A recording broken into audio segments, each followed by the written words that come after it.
Assalamualaikum warahmatullahi wabarakatuh.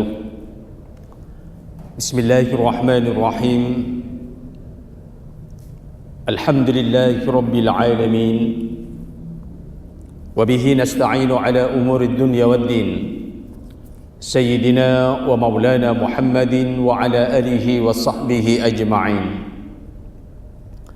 Alhamdulillahilladzi hadana lihada وما كنا لنهتدي لولا أن هدانا الله والصلاة والسلام على رسولنا محمد بن عبد الله وعلى آله وصحبه وأهل بيته المطهرين أما بعد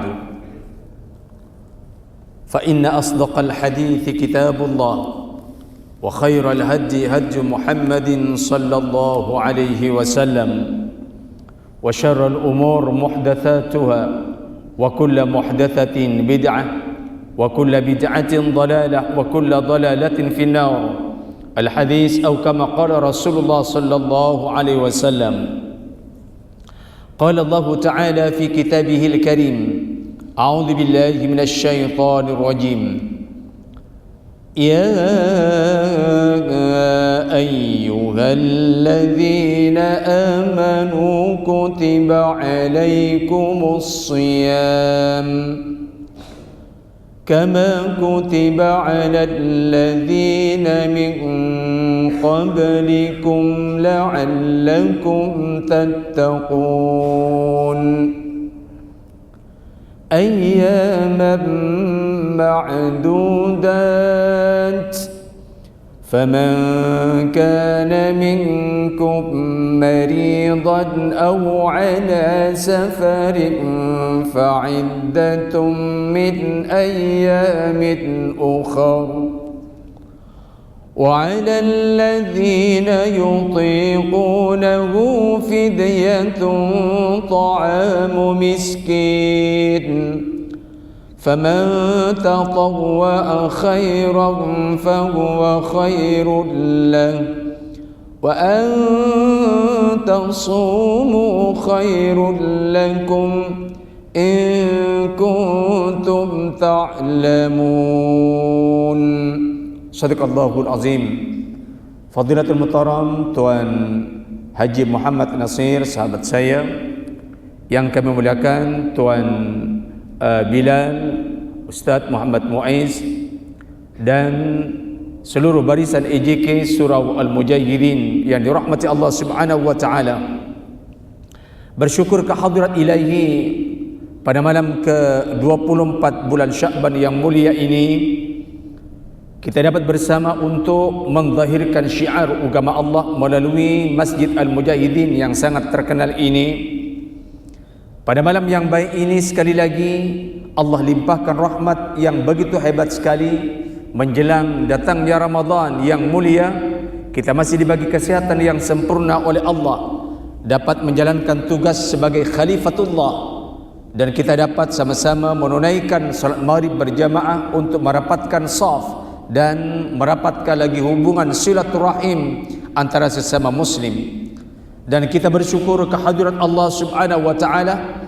Kalau memangnya umur dipanjangkan oleh Allah, kita akan masuki zon Ramadan, di mana dalam konteks pembahasan Al-Quran begitu hebat sekali. Dan kita maklum, satu-satunya bulan yang disebutkan dalam Al-Quran hanya bulan Ramadan saja.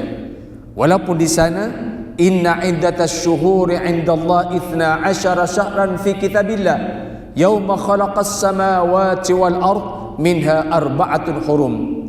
Memang benar Allah cipta 12 bulan, dan kita maklum tidak ada kenyataan resmi dari konteks ayat nama yang dizahirkan sebagaimana Ramadan melainkan bulan yang mulia ini. Contoh, Allah tidak menyebutkannya dalam bilang Zulqa'dah, Zulhijjah, kemudian termasuk juga yang namanya adalah Muharram, Safar, tetapi yang Ramadan Allah clearkan kalimat ini. Kenyataan dalam ayat Syahrul Ramadan alladzi unzila fihi al-Quran. Ini namanya at-takhsis. Apabila ada nama dalam Al-Quran disebut, hanya ada dua saja. Sama ada dia adalah sesuatu yang terbaik ataupun sebaliknya. Maka itu kalau disebutkan syahrul Ramadan alladzi unzila fihi al-Quran, dikatakan satu-satunya kalimat bulan yang direkodkan oleh Allah dalam bentuk yang sifatnya dia adalah dinyatakan kepada manusia, sebab dia mengandungi beberapa hukum dan kelebihan Ramadan. Semua maklum bahawa wa furida shaum Ramadan ba'da sarfil qiblah. InsyaAllah malam ini kita akan bahas dari semasa-semasa, maksud saya kalaupun kita sudah biasa berpuasa, tetapi dalam ibadah mahdhah ini dia ada syarat rukun dia, ada fadail kelebihan dia, ada sunat sepanjang beribadah dalam bulan Ramadan, ada makruhat, perkara-perkara yang makruh sepanjang beribadah di bulan Ramadan, ada al-ma'dzurat al-mubihah lil fitr. Kemudian ada beberapa perkara yang membolehkan orang-orang tertentu untuk tidak berpuasa Ramadan. Siapakah mereka? Dan adakah mereka wajib bayar fidyah saja, ataupun wajib qada saja, ataupun dengan kafarat? Ini penting untuk diketahui. Kemudian berikutnya, kalau namanya ibadah mahdhah, dia tidak jauh berbeza dengan sembahyang. Sembahyang ada syarat rukunnya, ada perkara yang membatalkannya. Begitu juga Ramadan. Kenapa ulama bahas begitu tinggi sekali? Sebab dia berkaitan dengan hukum hakam. Lalu begitu juga, kenapa orang yang bermusafir diperbolehkan untuk membatalkan puasanya? Tapi adakah dia yang bermusafir keluar dari rumah sebelum fajar ataupun selepas fajar? Lalu bagaimana pandangan Abu Hanifah, Imam Malik, Imam Ahmad bin Hanbal dan Imam Syafi'i tentang persoalan ini? Adakah mereka kalau musafir selepas subuh, katakan jauh dia akan berjalan ke Melaka, adakah boleh bagi orang ini untuk membatalkan puasanya atau tidak? Jadi sangat detail sekali. Begitu juga bagaimana posisi orang-orang yang hamil, berapa lama kandungannya, adakah dia boleh membatalkan puasa? Kalau sekiranya membatalkan, adakah hanya wajib qada saja ataupun dengan fidyah? Begitu juga orang-orang yang lanjut usia, bagaimana kalau mereka tidak mampu menunaikan ibadah Ramadan? Adakah mereka wajib qada atau kafarat ataupun fidyah saja? Hadirin, begitu panjang sekali pembahasan Ramadan. Memang benar, man qama ramadhana imanan wa ihtisaban ghufira lahu ma taqaddama min dhanbi. Orang-orang muslim sekarang sangat gembira akan menuju Ramadan, sebab tawarannya terlalu besar sekali. Tetapi dari sudut tawaran yang besar ini, bagaimana pelaksanaan yang terbaik mengikut sunnah, mengikut kenyataan yang resmi daripada Al-Quran dan hadis dan qaulul ulama yang jelas sekali di sini? Ada beberapa perbezaan antara madhab. Cumanya kita maklum, bila agaknya ayat ini turun, ya ayyuhalladzina amanu kutiba alaikumus shiyam, kebiasaan apabila ayat diawali dengan ya ayyuhalladzina amanu, ayat ini diturunkan di Madinah, sebab dia merupakan hadiah. Apabila melibatkan perkara yang besar, wahai orang yang beriman, Allah hanya cakap kepada orang yang beriman saja. Dia tidak ada kena-mengena dengan orang kafir. Sama ada kafirnya sebab Yahudi ataupun Kristian ataupun Konghucu, Zoroaster ataupun Buddhis dan sebagainya. Ya ayyuhalladzina amanu khas kepada orang Allah yang sayang saja, tidak kepada orang kafir sama sekali tidak. Ramadan ya ayyuhalladzina amanu, sebab Allah akan bagi hadiah kepada orang-orang yang Allah sayang saja. Lalu ada kearahan ini di Mekah atau di Madinah? Dan bila ayat ini turun, ini sangat penting, sebab tak lama lagi tuan-tuan akan mendengar ayat ini dari semua sudut, sama ada televisyen ataupun radio, mass media dan sebagainya. Tengok ayat ini, wa furida shaumu Ramadan ba'da sarfil qiblah ila al-Ka'bah li 'ashrin min Sya'ban. Ini jelas, kewajiban Ramadan diwajibkan oleh Allah selepas persoalan kiblat sudah selesai. Maksudnya apabila Nabi Isra wal Mi'raj Subhanalladzi asra bi'abdihi lailan minal masjidil haram ilal masjidil aqsa alladzi barakna haulah linuriyahu min ayatina innahu huwas sami'ul basir. Ini namanya Isra wal Mi'raj. Dan ulama ittifaq, mana-mana orang tidak percaya dengan Isra, dia adalah murtad. Sebab ayatnya clear. Tetapi orang yang kurang percaya dengan Mi'raj, ulama berbeza pendapat. Sebab ayat berkaitan dengan Mi'raj, walaupun di sana wan najmi idza hawa, dan ada hadis-hadis yang berkaitan dengan itu, tapi ulama berbeza pendapat. Rupanya benar apabila Nabi diarahkan oleh Allah selepas balik daripada Mi'raj, yang begitu hebat sekali, yang termasuk di antara mukjizat yang besar, Nabi mendapat kewajiban dan untuk umat Nabi untuk menunaikan sembahyang. Ternyata apabila Nabi mendapat arahan sembahyang yang lengkap dengan syarat dan rukun, ada syarat ada rukun. Kebiasaan syarat sesuatu yang dilaksanakan sebelumnya. Contoh, wudu syarat sah sembahyang. Jadi mana-mana orang akan sembahyang mesti ada wudu, tapi wudu tidak termasuk dalam sembahyang. Itu namanya adalah syarat. Tapi kalau melibatkan rukun, sesuatu yang dilaksanakan dalam ibadah itu. Contoh, dalam konteks rukun sembahyang, katakan dia sekarang ada 13, sebagian ada 18. Di antaranya adalah takbir. Takbir mesti dalam sembahyang, bukan di luar sembahyang. Niat mesti dalam sembahyang. Jadi mana-mana orang niat, belum takbir sudah niat, maka sembahyang dia adalah batal, sebab niat dia adalah rukun. Lalu bagaimana dengan Ramadan? Adakah ada rukun, ada syarat? Iya. Ramadan berbeza dengan cara sembahyang. Dia berbeza dengan cara menunaikan ibadah umrah dan haji. Contoh umrah, mereka mesti niat di miqat. Jadi ada batasan di miqat. Apabila mereka niat melepasi miqat, maka mereka wajib bayar dam. Nama dia adalah dam, yang namanya dia adalah tertib takdir. Tidak boleh tidak itu. Tidak boleh tidak. Sebab dia melaksakan niat bukan pada tempatnya. Lalu bagaimana dengan Ramadan? Kita berpuasa Ramadan apabila waktu fajar masuk sampai tenggelamnya matahari.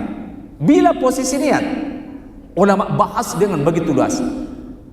Yang pasti apabila niat dia mesti at-tabdid waktu malam, tetapi pelaksanaannya dia adalah belum. Jadi berbeza dalam konteks ini.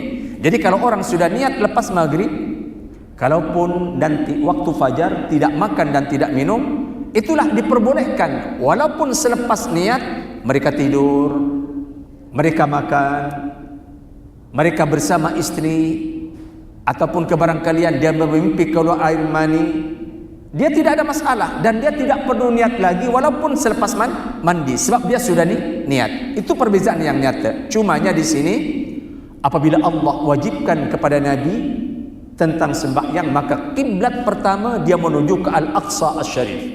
Dia bukan kepada Ka'bah. Ka'bah tidak layak untuk dijadikan kiblat waktu itu. Sebab apa? Di situ masih banyak berhala-berhala, 360 berhala, dan Nabi belum lagi dapat menguasai Ka'bah. Kenyataan, Nabi hijrah ke Madinah Al-Musyarrafah Al-Munawwarah, baru tahun ke-8 Nabi mengatakan diadakan futuhat.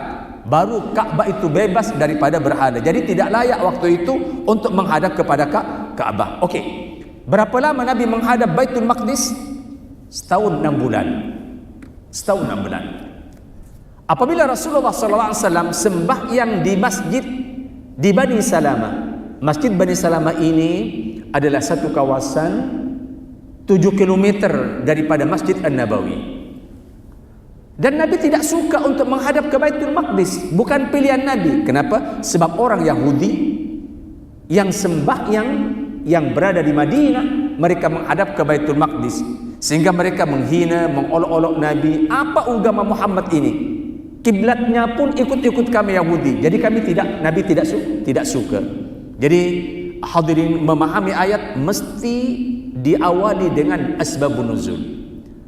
Qad nara taqalluba wajhika fis sama' falanwalliyannaka qiblatan tardaha. Allah tahu selepas Nabi sembahyang menghadap Baitul Maqdis, Nabi menghadap ke atas, mengharap supaya Ka'bah ditukar, tidak sama dengan orang Yahudi. Kenapa Yahudi ramai di Madinah? Benar, di Mekah boleh dikatakan tidak ada Yahudi. Saya ulang, di kawasan Mekah boleh dikatakan tidak ada Yahudi. Yahudi banyak memilih di Madinah, sebab dalam kitab Taurat mereka sudah tahu akan datang seorang rasul. Tengok, dan kelia itu. Jadi cerdiknya orang Yahudi luar biasa. So mereka menunggu ratusan tahun bila rasul itu akan turun, sehingga Madinah dikongkong oleh Yahudi. Sama ada ekonomi dia, ataupun yang disebutkan siasat politik dia, ataupun hadarah yang berkaitan dengan budaya mereka. So Nabi tak suka itu. Apabila Allah tahu isi hati Nabi yang Nabi tak suka, turunlah ayat itu. Waktu itu Nabi sembahyang di mana? Di perkampungan Bani Salamah, yang sekarang dibina Masjid Qiblatain. Memang benar, ada dua mihrab. Ini namanya adalah mihrab, tempat imam. Kemudian yang disebutkan mimbar maknanya adalah ini. Dia lain, ada mimbar, ada mihrab. Mimbar kalau di Madinah adalah di raudhah tempat Nabi baca khutbah. Ma baina baiti wa mimbari raudhatan min riyadil jannah. Sebagian riwayat ma baina qabri. Jadi apabila Nabi sembahyang, kemudian lepas sembahyang tengok ke atas, bila agaknya wahyu akan turun, memang turun ayat itu. Qad nara taqalluba wajhika fis sama falanwalliyannaka qiblatan tardaha. Saya tahu Muhammad kau selalu tengok ke atas. Maka sekarang pindahlah, falanwalliyannaka qiblatan tardaha. Dan itu pun masuk rakaat ketiga. Rakaat pertama, rakaat kedua Nabi masih menghadap ke Baitul Maqdis.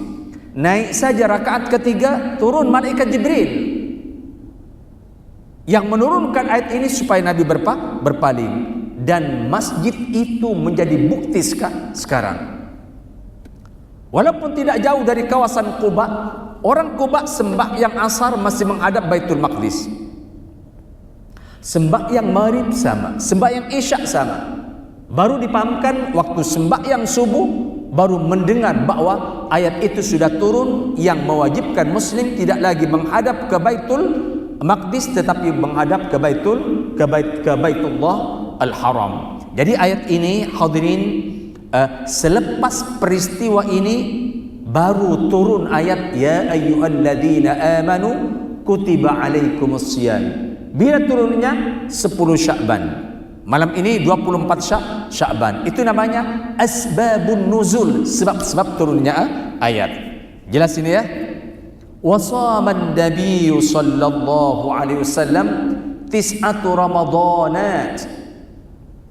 Sepanjang hayatnya Nabi hanya berpuasa 9 kali saja. Jelas? Kemudian wa tuwfiyan Nabi sallallahu alaihi wasallam fi syahr Rabi'il Awal sanah 11 min al-Hijrah. Bayangkan Nabi berjumpa Ramadan hanya 9 kali saja. Kemungkinan lagi banyak tuan-tuan dengan saya. Kalau umur 40 tahun kemungkinan sudah 30 kali berpuasa Ramadan. Kalau umur 60 tahun tak mustahil sudah 50 kali berpuasa Ramadan. Tapi Nabi hanya 9 kali saja. Sama dengan Nabi menunaikan ibadah haji hanya sekali saja. Tapi kualiti ibadah yang terpenting.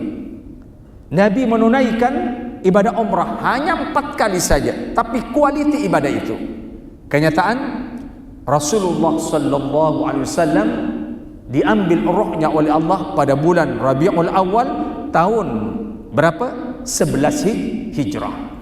Hadirin, futuhat Ka'bah Mekah dikuasai Nabi tahun ke-8. Bayangkan betapa singkatnya hidup Nabi waktu itu. Apabila perkara ini selesai, turunlah ayat tahun kedua Hijrah, ya ayyuhalladzina amanu kutiba alaikumus shiyam kama kutiba alal ladzina min qablikum la'allakum tattaqun. Itu jelas. Jadi apabila tuan-tuan dengan saya mendengar di mana-mana ayat ya ayyuhalladzina, itulah asbabun nuzul, sebab-sebab turunnya. Itu satu. Yang kedua hadirin yang dirahmati Allah Subhanahu wa taala, ada apa dengan Ramadan? Hadirin yang dirahmati Allah. Dan apa al-ahdas al-ahammiyah, kejadian-kejadian besar yang terjadi dalam bulan Ramadan. Kalau tengok beberapa hadis Rasulullah sallallahu alaihi wasallam, dikatakan Ramadan sayyidus syuhur. Ramadan adalah agungnya bulan. Fihi bada'a nuzulul wahyi. Hadirin yang dirahmati Allah. Dan di bulan Ramadan Allah turunkan Al-Quranul Karim. Ini bukan, ingat, ini bukan yang diturunkan di mana? Di Jabal An-Nur, itu lain. Maksudnya Allah turunkan Al-Quran dari Lauhil Mahfuz ke langit yang pertama, kemudian sampai ke Baitul Izzah, baru turun kepada Nabi beransur-ansur di Jabal An-Nur. Alhamdulillah, 1 minggu lepas saya di Jabal An-Nur, dan 5-6 hari lepas saya berada di Bani Salamah, itu perkampungan tentang Masjid Qiblatain itu, yang ada 2 kiblat. Betapa ramainya manusia, betapa mulianya tempat itu. Ketika Nabi menerima turunnya ayat yang pertama, Iqra bismi rabbikal ladzi khalaq. Tetapi ingat, yang dimaksudkan ayat ini turunnya Al-Quran bukan waktu itu. Ayat yang turun waktu itu adalah Iqra al-Alaq. Maksudnya mula-mula Allah turunkan wahyu, turunkan Al-Quran daripada Lauhil Mahfuz ke langit yang pertama dan ke Baitul Izzah adalah di bulan Ramadan. Semuanya hebat. Allah turunkan Al-Quran, kitab yang paling sempurna. Yang kedua, Allah turunkan kepada manusia. Tidak ada manusia yang paling lengkap, yang paling sempurna, yang paling rapat dengan Allah melainkan Rasulullah SAW. Allah tidak pernah mencipta manusia, Allah panggil berjumpa dengan semua roh para rasul pada malam Isra wal Mi'raj melainkan Rasulullah SAW. Dan pintu surga tidak akan pernah dibuka tanpa orang pertama Rasulullah. Tengok hebatnya insan ini. Hadiah terbesar adalah Al-Quran.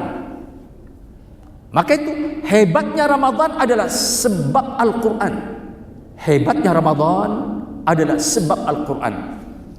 Jadi tidak heran semua ibadah sunnah masuk saja bulan Ramadan sama pahalanya dengan orang yang beribadah wajib. Bayangkan itu, hebatnya Ramadan. Kemudian orang yang mengamalkan yang wajib dalam bulan Ramadan, Allah lipat gandakan 70 kali ganda. Ramadan berbeza, itulah dikatakan Ramadan sayyidus syuhur. Jadi orang-orang yang bijak, para alim ulama, para sufiyun, orang-orang yang namanya ulul albab, mereka tidak akan pernah mensia-siakan walaupun satu saat hidup dalam bulan Ramadan. Ramadan adalah bukan sesuatu yang biasa, dia sangat-sangat hebat dan luar biasa. Kalau sekiranya hadirin dikatakan bahwa sesiapa man addal umrah fi Ramadan kana ka'addal haji.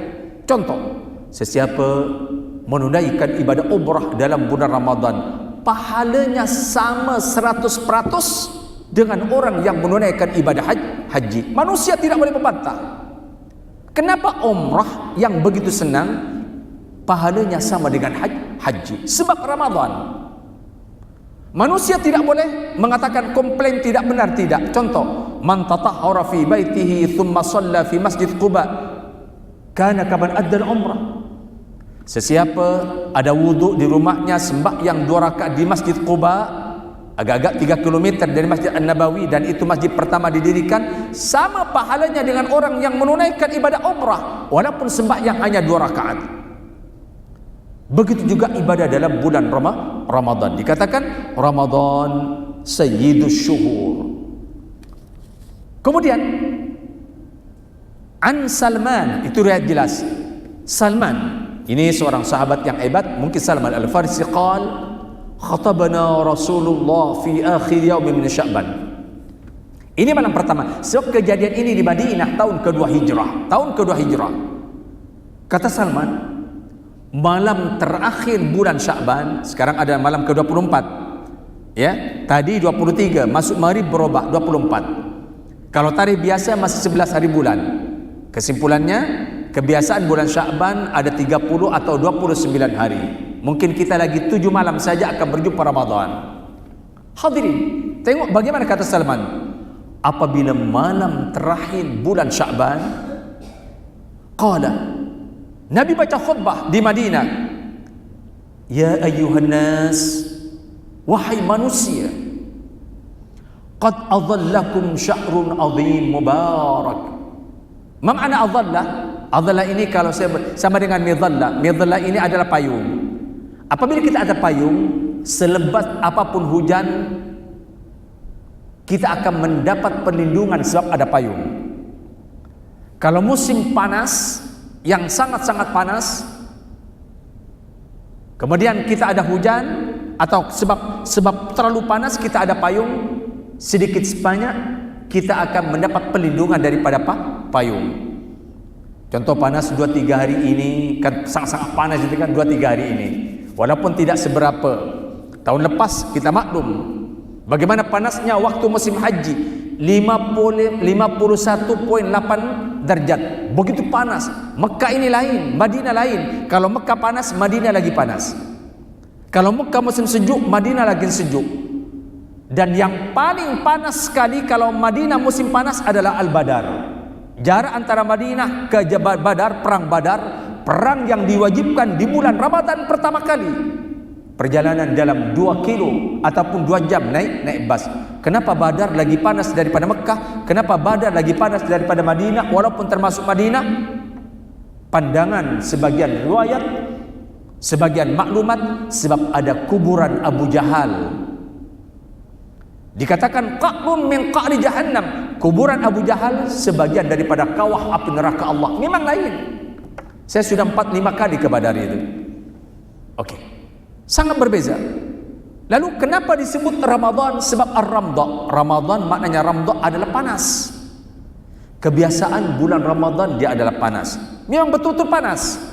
Sebagai ujian kepada manusia. Tetapi pandangan Al-Ghazali berbeza. Kenapa dibagi panas? Sebab akan membakar dosa-dosa anak Adam. Maka itu disebut Ramadan. Kemudian apabila Rasulullah baca khutbah, syahrun fihi lailatun khairum min alfi syahr. Kenyataan ini adalah qat'i. Dalam Al-Quran ada, dalam hadis pun ada.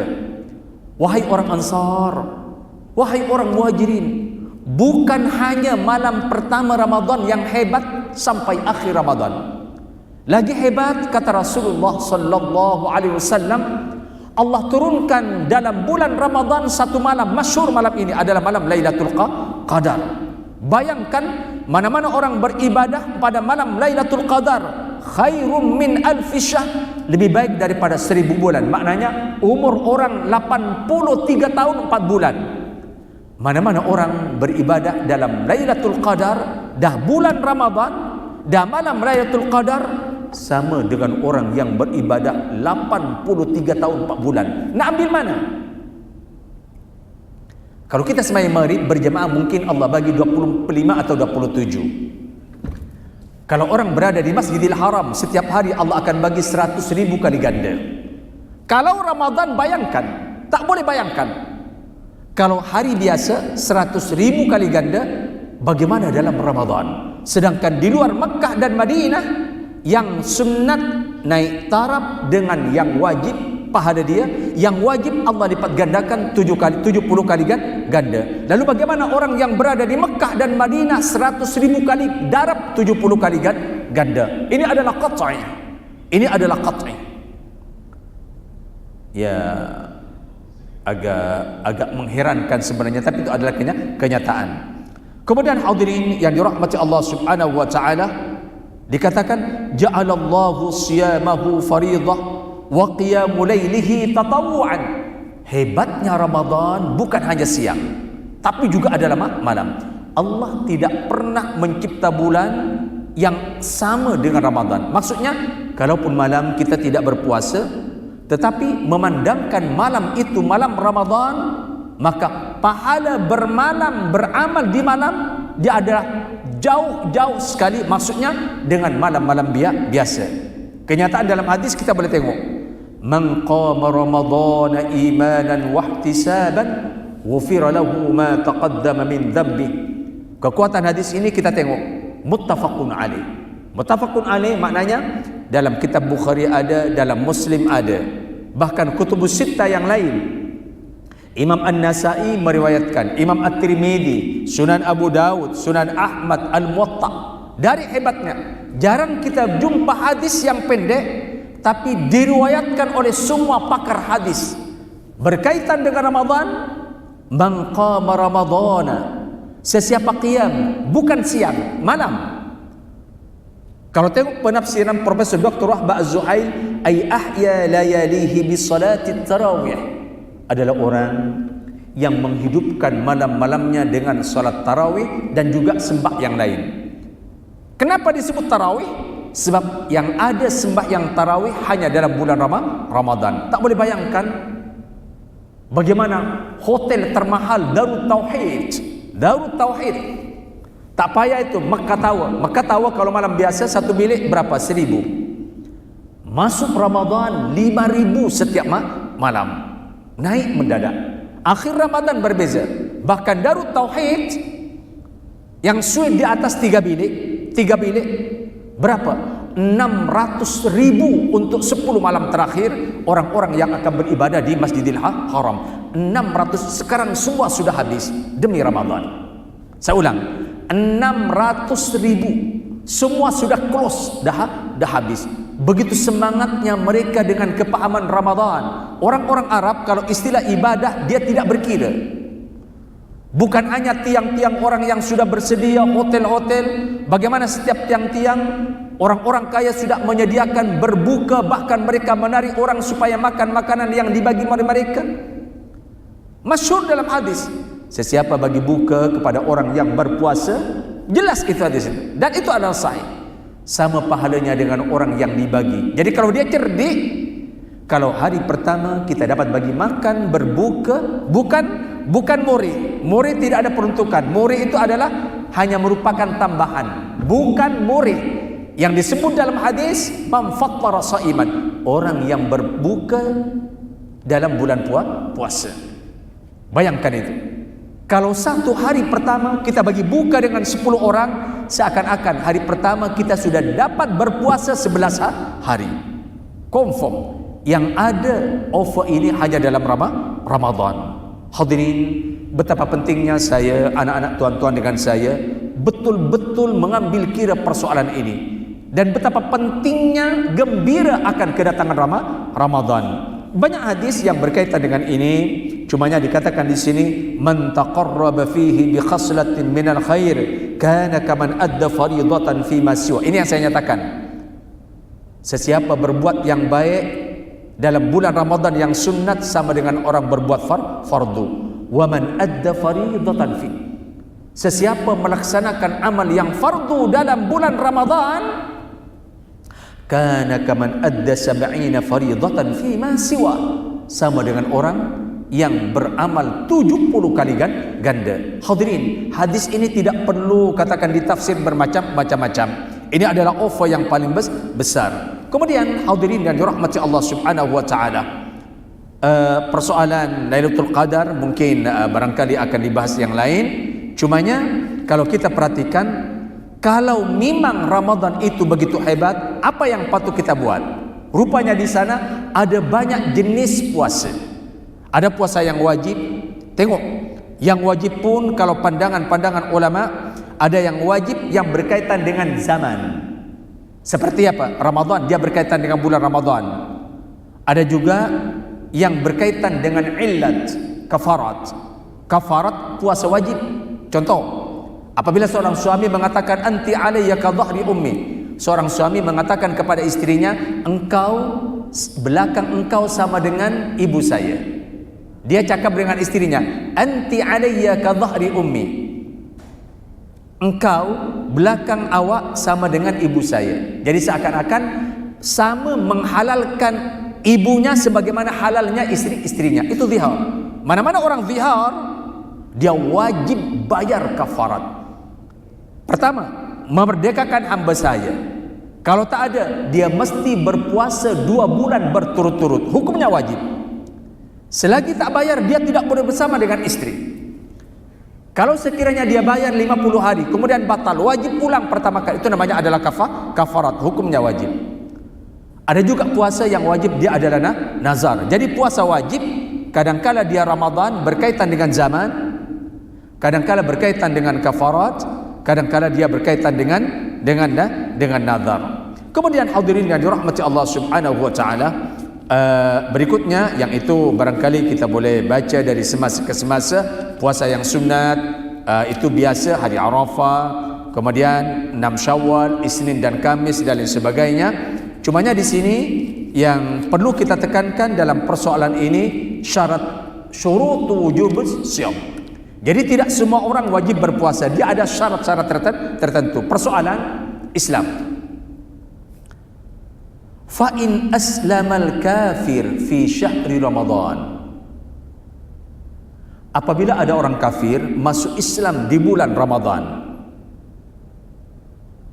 fi asna'in nahar, katakan dia masuk Islam dalam pukul 12 tengah hari, fi asna'in nahar, Allahu Akbar, fayalzamuhu indal hanabilah imsaku baqiyatil yawm. Pandangan Imam Ahmad bin Hanbal, orang yang Islam yang baru masuk Islam tengah hari, kemudian ada baki lagi setengah hari untuk berbuka. Pandangan Imam Ahmad, orang ini wajib tidak makan dan tidak minum. Wa qada'uhu, dan wajib qada. Itu pandangan Imam Ahmad bin Hanbal. Sebab apa? Mulianya baki hari yang termasuk dalam Ramadan. Sehingga kalau ada anak dara, begitu anak dara, tuan-tuan barangkali baru mandi pukul 9 pagi mandi wajib. Dia haid pukul 8 dah tak ada, 9 mandi wajib. Pandangan sebagian mazhab, dia wajib tidak makan, tidak minum, walaupun dia tidak memulakan daripada fajar, sebab mulianya bulan Ramadan. Banyak pembahasan yang perlu kita bahas sebenarnya, termasuk sunat-sunat sepanjang berpuasa dan orang-orang yang tak perlu berpuasa, kemudian kalau bermusafir dan lain sebagainya, dan berkaitan juga dengan zakat fitrah. Cumanya masa mencurbui tuan-tuan dengan saya, harap-harap insya-Allah Ramadan kali ini dibagi kesihatan yang baik, dapat beribadah yang baik, dapat menunaikan sunnah-sunnah dengan lengkap dan meninggalkan semua yang makruh-makruh sepanjang Ramadan Karim. Hadirin yang dirahmati Allah, sekali lagi semoga Allah muliakan dan dapat melaksanakan ibadah Ramadan sebaik mungkin. Yang tinggal 1 minggu saja, semoga sekali lagi anak-anaknya, keluarganya dan kita semua dapat menunaikan semua sunnah-sunnah yang disunnahkan oleh Allah dan Rasulnya. Wassalamualaikum warahmatullahi wabarakatuh.